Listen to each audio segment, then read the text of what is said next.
Salut mon équipe crypto préférée. C'est un plaisir de vous retrouver dans un nouvel épisode.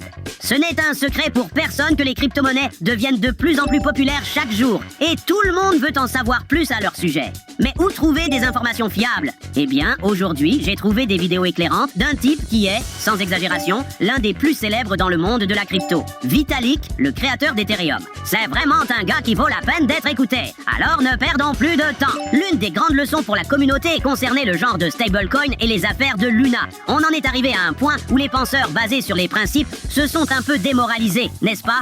Parce que, je veux dire, si vous êtes un penseur basé sur les principes, alors vous allez dire que tout ce qui offre plus de 10% de rendement annuel est essentiellement insoutenable au mieux, une arnaque au pire. Parce que, vous savez, rien dans les monnaies fiduciaires ne peut offrir de façon stable des rendements de 10% avec un risque de perte très faible.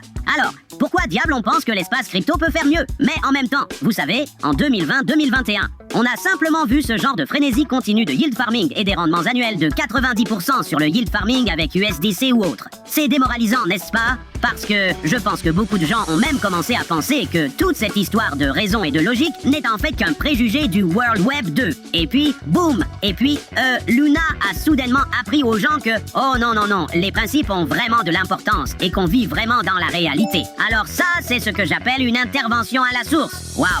À l'époque où la crypto commençait à peine, tout le monde était sceptique. Pourtant, avec le temps, ceux qui lui ont fait confiance n'ont certainement pas regretté. Bien sûr, il faut toujours rester prudent, mais on ne peut pas perdre totalement confiance, mes amis.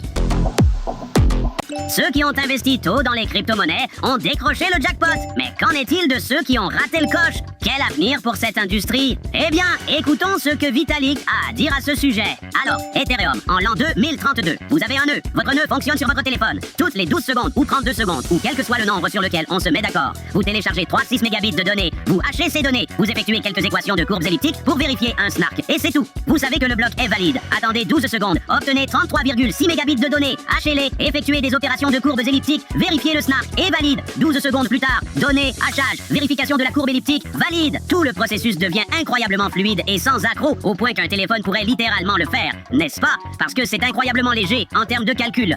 La seule chose qui est lourde, ce sont les données. Et les données, c'est justement ce sur quoi les téléphones deviennent de plus en plus bons, et cela ne fera que s'améliorer au cours des 10 prochaines années. C'est ce que je considère comme l'objectif final d'un point de vue protocolaire. De telles prévisions sont vraiment inspirantes et difficiles à contester, compte tenu de la rapidité avec laquelle la technologie évolue. Je n'aurais jamais pensé qu'en plus de la commodité, cela simplifierait mes finances. Peut-être que je vais vendre à l'avance une partie de mes Nutcoins et que je convertirai tout en Ethereum, juste au cas où. Ne manquez pas les nouveaux épisodes pour suivre l'évolution des crypto-monnaies. Mes amis, à la prochaine vidéo! Et souvenez-vous, les hamsters sont puissants. Un pour tous et tous pour un. Au revoir!